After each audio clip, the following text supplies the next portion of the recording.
guys, this is an exciting interview for me because this guy has had a very interesting life, much more interesting than mine. I used to think mine was interesting, but I'm going to call him Pastor Jamie.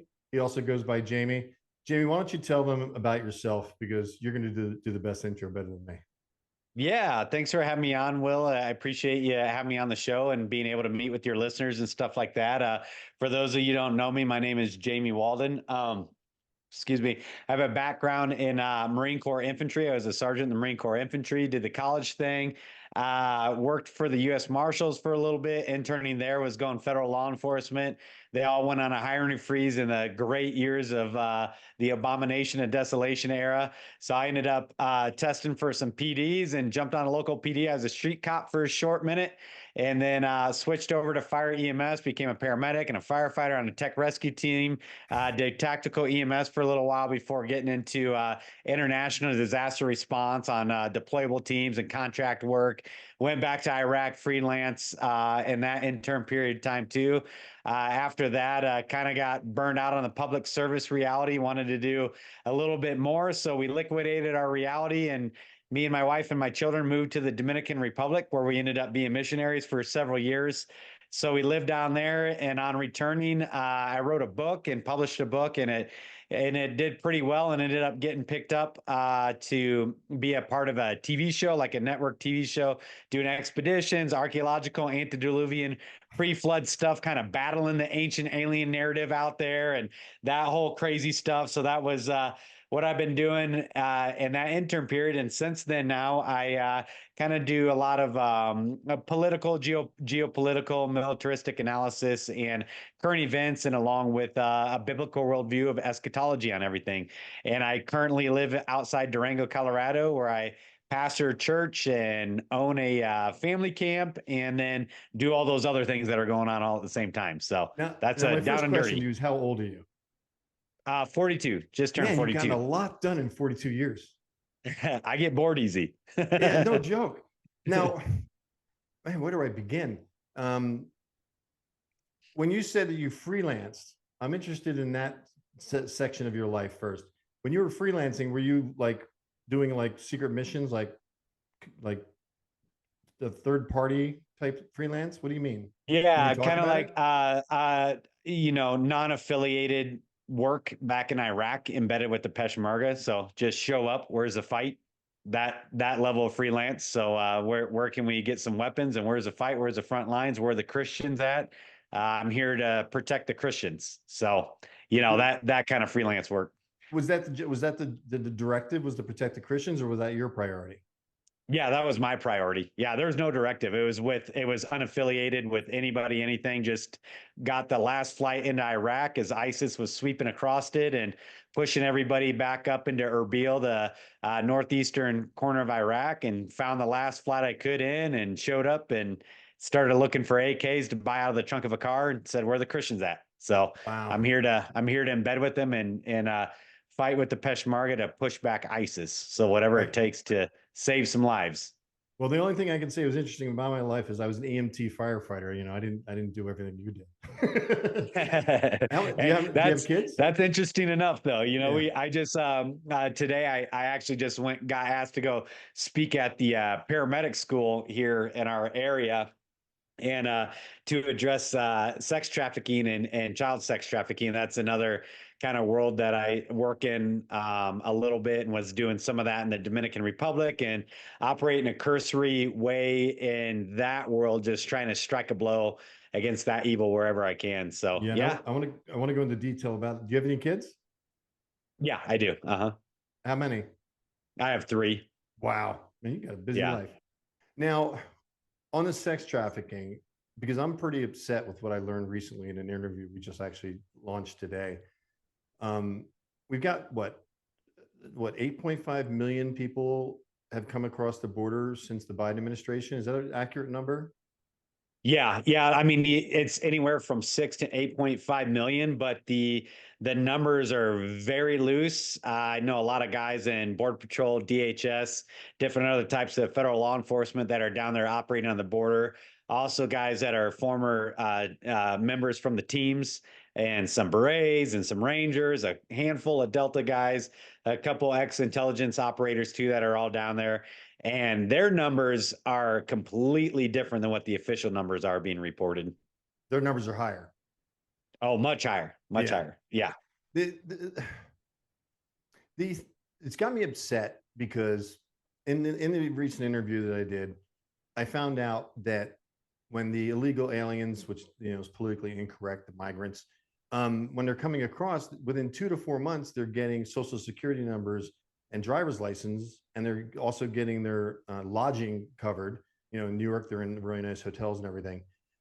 I have a point of view that this is, I mean, I know you can share, if you would, share me some of the points of views of your comrades. I know you're not going to share their names, of course, but especially since they're working it right now. But the amount of child trafficking is being allowed while they're bringing these people in, and they are giving them social security numbers to vote, basically. And we got 64 million illegal immigrants within the country already, plus the 10 million or 8 million that's come in. What's their point of view on the border about what's going on? I mean, what does a typical person work in the front line that what is their opinion of what's the current events of what's happening on Oh yeah, no, border? unequivocally, it has nothing to do with immigration. In any way, shape, or form, there is zero amount of immigrating occurring. I can't say zero. There's always going to be a small percentage. People take issue with making that broad of a generalized statement, but very, very few of it is immigration. It is 100% the totality of the evidence coming out from there is that it is a full-on multi-pronged, well-organized, nation-state-backed militaristic invasion with fifth column forces for staging for kinetic actions inside the continental United States in CONUS. There's 10,000 plus Chinese military-age fighting men a day coming across the border and being allowed to come in. Chinese general bought up 200 square miles. A colonel, I believe, bought up active duty, bought 200 square miles of Texas ground right along the Rio Grande and put in a 10,000-foot heavy lift military aircraft landing strip on it. It's untouchable. I've talked to guys, I've had them at my house that are directly across adjacent on the Mexico side of the river of that property, and they run a nonprofit, a medical clinic nonprofit, and they watch the Chinese troops be brought in by our State Department on buses and then wade across the knee-deep to waist-deep water right onto private property on the Texas side of the river where they're waiting from. We have all kinds of reports of shipping containers full of crew-served weapons and direct fire weapons systems coming through the Long Beach port Oh and my being gosh. allowed to be brought in and pre-staged. We have armor brigades, high-level reports of armor brigades staged in Vancouver Island up in the Columbia River Gorge.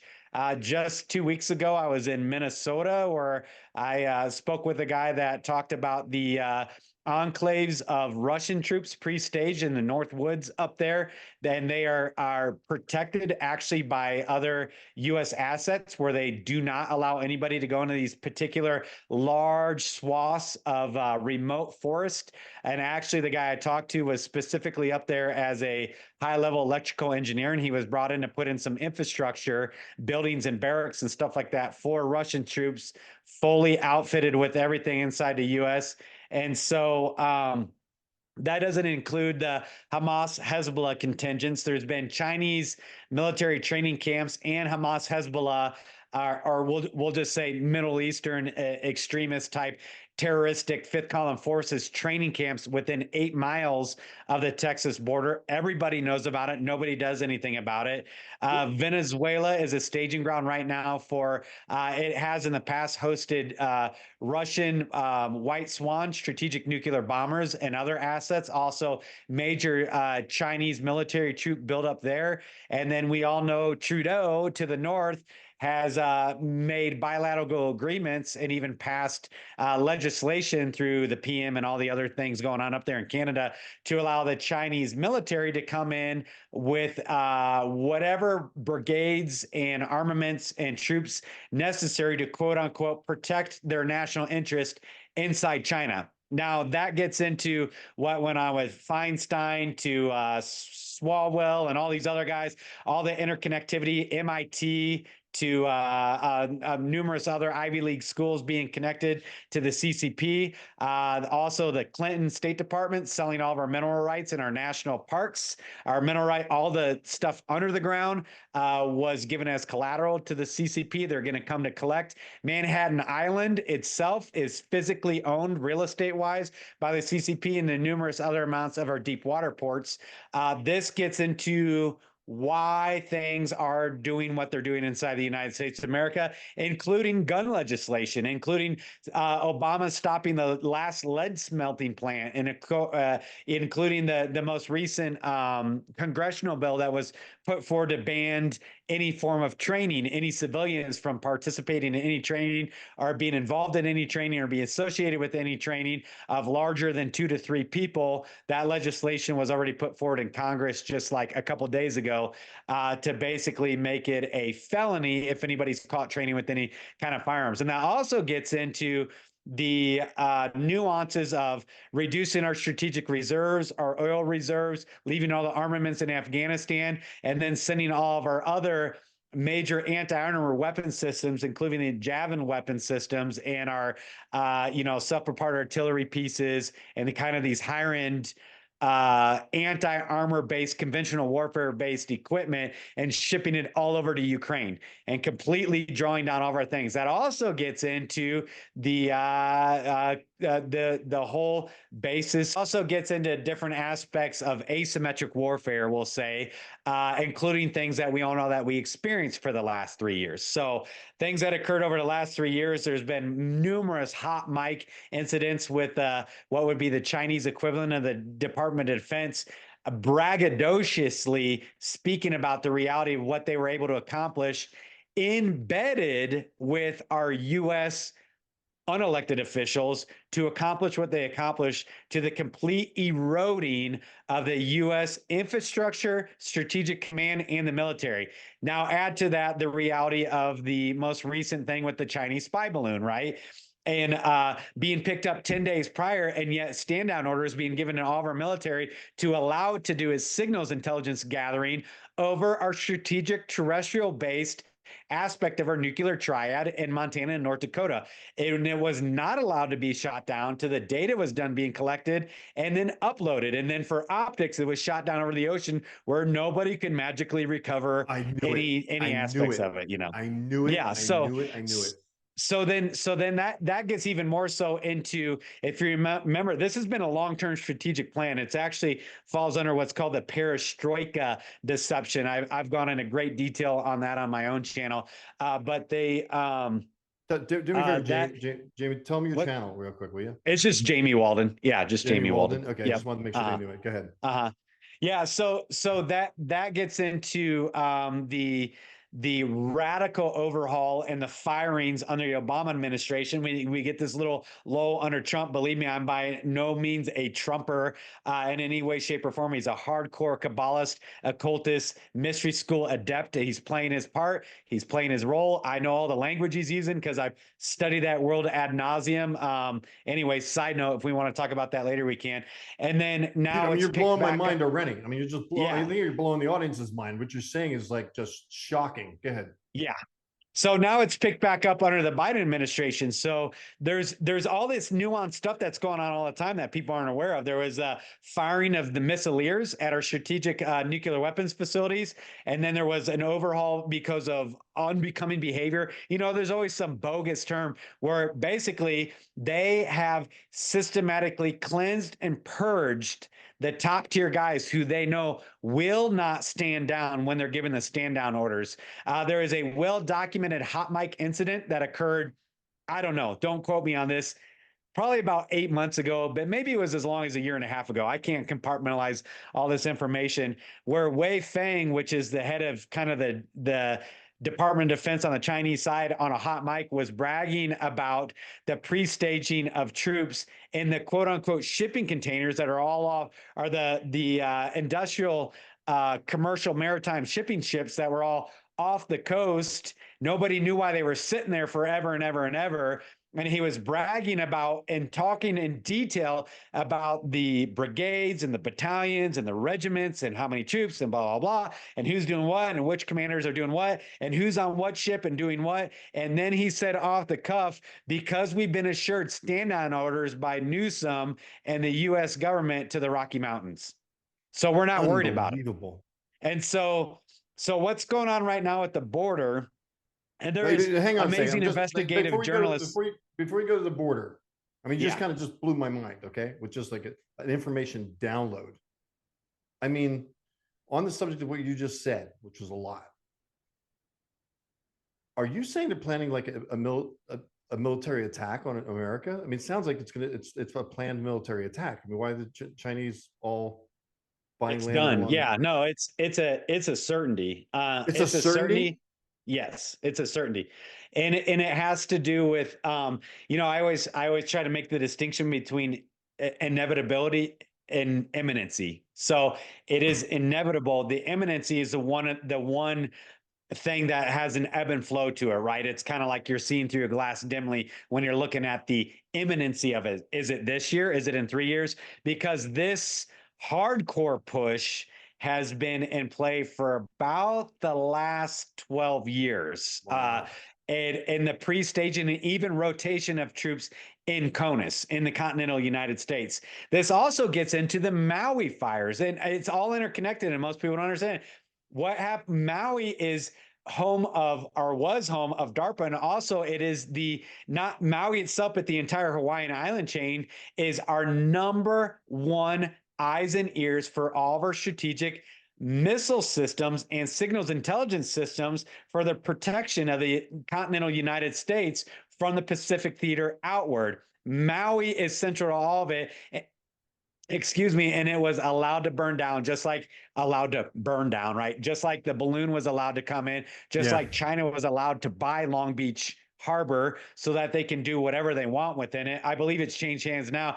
And just like Biden just pulled out from the Panama Canal and China came in and took it over. So you have literally this full-on concentric circles, this coordinate control that is systematically being allowed to occur, because it's not all of our elected, I use that word loosely, elected official, all of our central planners will say, it's not that all of our central planners are on the take, but the vast majority is. There's been money trails linked all the way down to county road commissioners and chiefs of police being pre-bought off by China. This gets into, and I know this is a buzzword that we can't say on particular platforms. Use a different word. Yeah, we'll just say what happened with counting things that matter, that depend on who gets into an election, right? No, we can talk about the election. We're allowed to talk about the Yeah. election. That got released about 6 months ago. Okay, you're allowed yeah. to talk about it and questioning. Okay, so that is all part and parcel to asymmetric hybrid warfare operations that you roll out prior to kinetic operations. All right, So let me interject. I mean, Yeah. you're doing an information download. It's just like, wow. And the audience is probably like, Will, shut up. But I got to ask this question. Are you saying that even if President Trump gets elected, this is going to continue? unequivocally. Unequivocally. Yes. So we can't stop it. No, it's and the reason why that really will piss a lot of hardcore, more patriotic Americans off. Speak the truth, because they think that it could never happen, which that arrogancy is actually what they count on when you read the white papers of the central planners for these other nation states. So they actually count on that hubristic kind of nature of like, it could never happen here. And actually, I come from a biblical worldview, and all that's laid out in the Bible as well, too, with the destruction of Mystery Babylon and Revelation 18 and Jeremiah 15:51. Excuse me. Sorry. I shouldn't have been drinking a bubbly water while I'm on the air. I'm like, no, you're doing good. Trust me. Gonna throw up all over my microphone. I was kind of wondering what we're going to talk about. You're blowing my mind right now. Yeah. So I mean, I guess I'll just keep fire hosing you, okay? Because this gets into I'm really wet right now. Trust me, I'm getting soaked. Go ahead. yeah. So this gets into even the Jade Helm 1 and Jade Helm 2 drills that were conducted not too long ago, where our special forces operators were training in our urban environments like Dallas and LA and elsewhere with no warning to the citizens for by their word, their official like none of this is conspiratorial. This is like this is OSINT, open source intelligence. Anybody can go dig into it and read about it. But Good. their training objective was for dissident extractions, and they were fast roping on the roofs in downtown Dallas and in LA and one other major city I can't think at the time, and operating inside our continental United States for dissident extractions. Dissident extractions means prior service people with combat experiences in levels of leadership or alternative media personalities that have a pretty wide reach that would blow the lid off of this stuff. They're trained for that in CONUS under the directive of the Obama administration. Also, under the Obama administration, we conducted Grid X1 and Grid X2 drills on the eastern seaboard, where Russia and Chinese cyber warrior contingents were brought in as liaisons for this drill exercise and taught how to take down the grid and create a cascade collapse of our power grid and then bring it back online selectively at the time of their choosing. Go and research it, listeners. This has been, they have been preparing for this at a level most people can't even fathom. And let me tell you the why, Will. Here's the Oh, why. I'm listening. I don't have to. The why has to Fire do hose with me. it has nothing to do with national sovereignty. It has nothing to do with nation states. It's the complete opposite. It's out from a bigger level perspective of, we hear about the dirt bags at Davos, right? World Economic Forum, League of 300, Club of Rome, Bilderberg, right? There's these different global conglomerates, and and that's why our ruling elite, which we operate in an oligarchy, and we have a fascist government and an oligarchy-based government. We have not been a democratic republic for a very, very long time. A very long time we have not been a democratic republic. Anybody with any nuanced of geopolitical eyesight would know and understand that.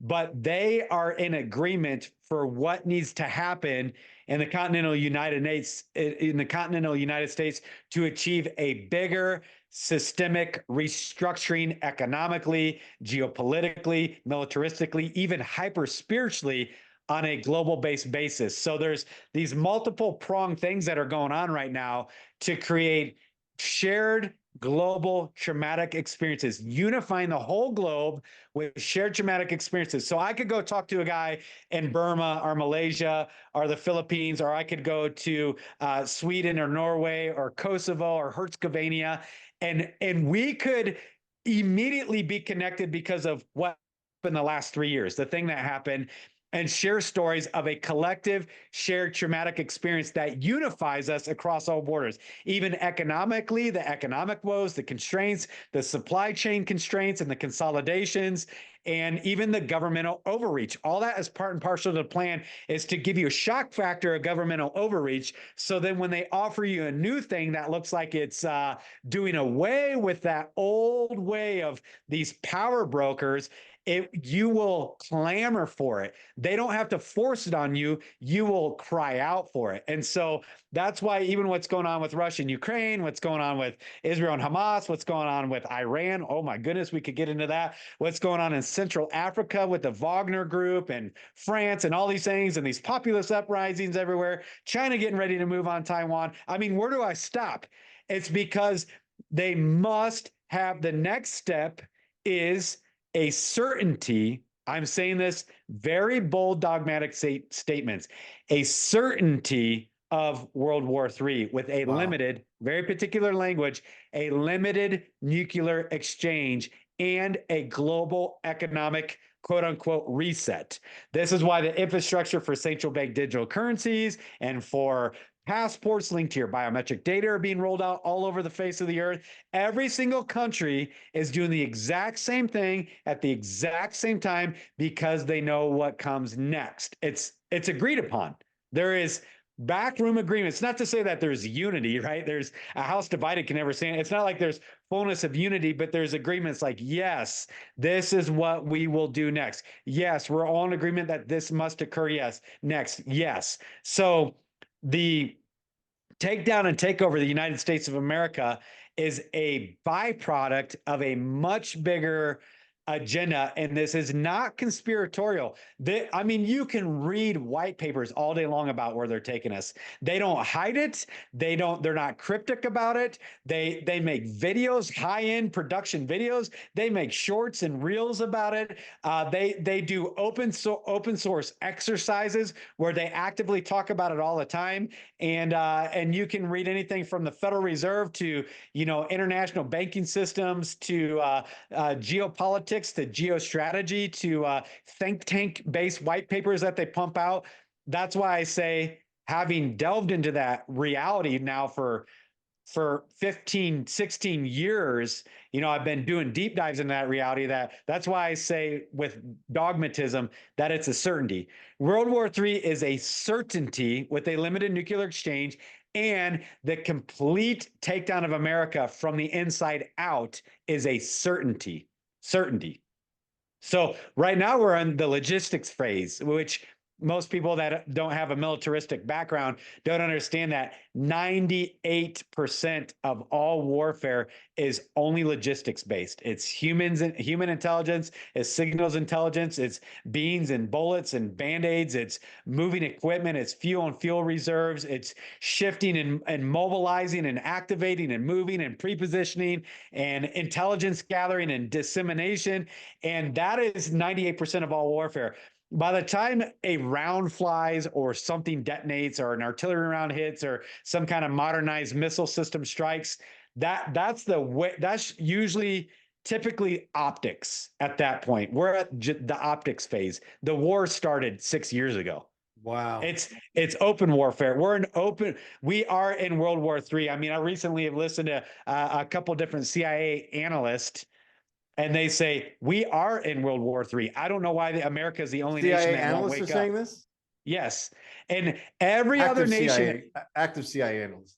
active CIA analysts, and every single nation is preparing their citizenry for World War III, except for the United States. Why? Because I already told you, they must reduce the U.S. The U.S. it can no longer be a unipolar world, because what they're going to do next, the United States cannot have a strong sense of nationalism. It can't have a strong super economy over everybody else. It can't have the ability to project power tenfold beyond everybody else in the world. It can't have the stranglehold. And more than anything, it's about the posture and the national identity of American citizenry. The government's already sold out. Joint Chiefs of Staff are. I mean, it's been a year and a half ago now. I was speaking with a guy who is actively in the Pentagon, actively works with the Joint Chiefs. And he said, beyond a shadow of a doubt, he said, every single one of the Joint Chiefs is owned by China. Wow. Wow. That's what he told me. And he said, huge. so this thing is a done deal. Everything else is just optics. All the election fiasco, even what's going on with Texas. Do people understand that Governor Abbott is a World Economic Forum adept? He's playing a part. This is smoke and mirrors. It's Hegelian dialectic. And from communist Marxist perspective, which is who's really ruined the United States of America, it's actually called a deception dialectic, is what they operate off. The Greco-Roman world operates off of a Hegelian dialectic, but these guys operate off of what's called a deception, or a deception-based dialectic, which was implemented by Marx and Lenin and all these guys on how you do these long-term strategic infiltrations. Notice who leads all academia. Social, Marxist, communist. Notice who the Democratic Party is. Marxist, socialist, communist. Notice who the NEA is, which is one of the most powerful lobbies in all the United States of America. The National Education Association. It's the socialist, Marxist, communist. It's the same thing everywhere you look. The majority of governors, social Marxist communists, and it's in Hollywood in the media production, right? They CNN, the Communist News Network, everybody knows that. NBC, ABC, they're all bought and paid for. This is it's the perestroika deception.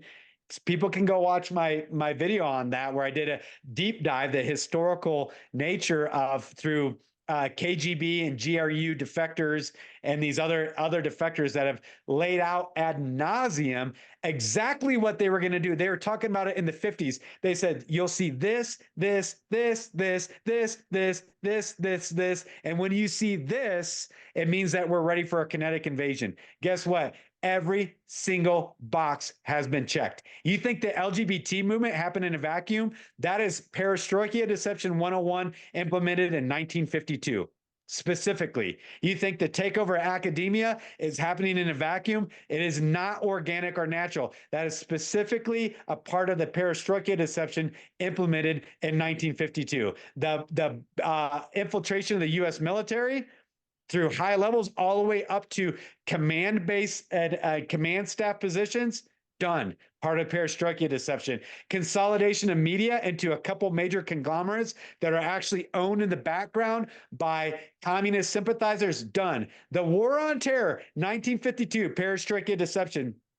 They said that they would raise up the Arab nations, they would unify the Arab nations, and they would create a pseudo terroristic war, global war that would overextend all the Western's resources, including attacks in the mainland of the United States of America using planes in major urban centers. 1952, perestroika deception. Wow. In fact, Atta, one of the chief planners of 9/11, was trained in Bosnia by the GRU, which is the military intelligence aspect of what was the Russian KGB or USSR KGB. He was trained in Bosnia before he went back to Saudi Arabia and elsewhere and created these things. Every little detail of it has been to get to this point. And that's why this election cycle, this year, the chaos that's already being sown on the border, is sown in DC, sown on the left coast, whatever that place is out west, right? And everywhere in between is to get to that asymmetric hybrid warfare erosion, soft attack, softening of critical infrastructure, reductionism of our national identity, reductionism of our borders, fracturing of our ability to be unified by every race, gender, sex, you name it. That was all in the perestroika deception. That's what the defectors said that they would do, that they would raise up a new civil war. They would stoke the flames internally through their ownership of the media to create a second civil war. And when you see that happen, then you know that they're about ready to do a kinetic invasion, because America is strong. We always have been strong. And even geographically, we are about in the best position militaristically that you could think of geographically to do some kind of invasion, plus the landmass and the people and the gun rights and the national identity, our critical infrastructure, which is very robust compared to a lot of other nations in the world, that they knew the only way to beat America was from the inside out. You could never come at them force on force. That would be a fool's errand. You had to erode everything over 2 to 3 generations from the inside out, and then you could walk in. Then you could just walk in when it's time. Jamie, the sad thing is I believe you. And I think that because of your contacts, you're definitely telling the truth, which is like saying we're about to go to World War III is pretty shocking, especially with your connections and who you know. There's some people that are theorizing that there won't be an election. Do you think the election will actually happen in November? Yeah, I don't know. I mean, that's just as valid of a speculation as anything else. And by the way, let me make this caveat. There is nothing wrong with speculating, listeners. Listen, that's intelligence gathering and dissemination 101. It's called informed speculation. I always say, yeah, it's speculation, but it's informed speculation. I mean, we won't know till after the fact the exact detailed nuances of how they're going to carry it out. And I always say they don't operate off of plan A, B, and C like most people do, right? We have a primary, secondary, and tertiary plans. They have plan A through Z, and the Chinese alphabet included. They have so many avenues, and a lot of it now, most people don't realize is the central planning and decision making is being driven by AI algorithms and quantum computing, D-wave quantum computers, where nowadays it's pulling in so much metadata, social media, every text, every message, every voice saying all your smart TVs and smart microwaves and smart fridge. It is actually, there's 7 threat fusion centers across the US, and they literally do have the capability to pull in all that data, and AI sifts it and it paints a picture, and it actually pumps out decision making given what's going on out in cyberspace, whatever you want to call it, just in the normal, mom and pop Joe Schmo household.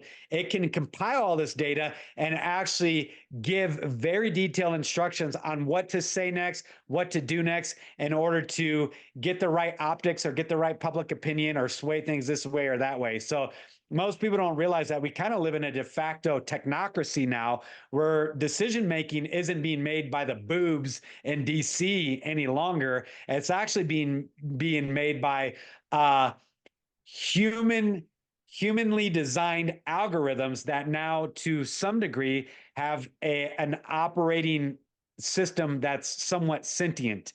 That should cause everybody to freak out. Like, that is actually more dangerous than the Chinese troops coming across the border. That's a higher level of asymmetric warfare that none of us even have a paradigm for. We don't have a paradigm for it, and we have no skin in the game, because there's really nothing that you can do against that level of technological superiority and dominance in the battle space, or even in the psychological space in between your ears, that's being exacted on us every day. It's pretty significant. Everything you said is significant. I mean, everything. I mean, you just laid out World War III being, it's coming. And it's a certainty. Yeah, it's a certainty. I got that, which is, pretty big news. I think I just got I think I got the title for this video. But is no hope? There's nothing we can do except wait for it to happen. I mean, how can we possibly stop this? I mean, let me ask you a question. Is the Biden administration is compliant with this plan? Is that why they're allowing everybody to come across the border? They're obviously allowing it. Oh, absolutely. Yeah, absolutely. We know they're allowing it. We know, I thought it was just for votes. It's just to destabilize our country, actually, right? Yeah, no, it's way, and that's the thing, is that, and they count on our myopic nature, right? They count on kind of our soundbite reality to think it's about the Democrats being able to pad the deck, or they're going to offer amnesty, or they're going to get them voting rights. There are other even secondary things that have a little bit more weight to me than just the election stuff, which they're talking about, and they're actively working towards some form of draft/conscription